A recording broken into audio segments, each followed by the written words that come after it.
Shekhar master గారు మన తెలుగు బుల్లితెర ప్రేక్షకులకి కానీ సినీ ప్రేక్షకులకి కానీ పరిచయం చేయాల్సిన అవసరమే లేని పేరు. శేఖర్ గారికి ఒక అబ్బాయి ఒక అమ్మాయి ఉన్న సంగతి తెలిసిందే. అమ్మాయి సాహితి, అబ్బాయి విని. సాహితి సోషల్ మీడియాలో చాలా యాక్టివ్గా ఉంటూ తమ డైలీ లైఫ్కి సంబంధించిన ఫొటోస్ అండ్ వీడియోస్ని అభిమానులతో షేర్ చేస్తూ ఉంటుంది. తన యూట్యూబ్ వీడియోస్తో అలాగే డాన్స్ వీడియోస్తో అలరిస్తూ ఉంటుంది. అయితే శేఖర్ మాస్టర్ ఇంట తీవ్ర విషాదం చోటు చేసుకుంది.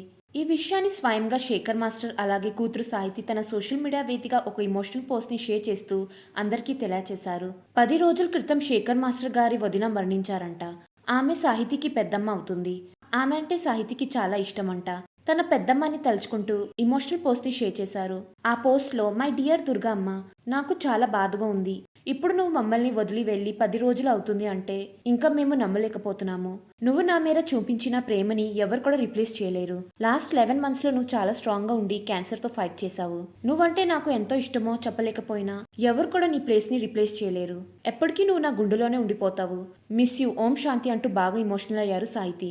ఇంకా శేఖర్ మాస్టర్ కూడా మిస్ యూ వదిన, మీరు మాతోనే ఎప్పుడు గుండెలోనే ఉండిపోతారంటూ ఓం శాంతి అంటూ ఒక ఇమోషనల్ పోస్ట్ని షేర్ చేశారు. ఈ పోస్ట్ని చూసిన వారంతా స్టే స్ట్రాంగ్ సాహితీ శేఖర్ మాస్టర్ గారు అంటూ కామెంట్స్ పెడుతున్నారు. సాహితీ శేఖర్ మాస్టర్ షేర్ చేసిన ఆ పోస్ట్ ప్రస్తుతం నెట్టింట్లో వైరల్ అవుతుంది.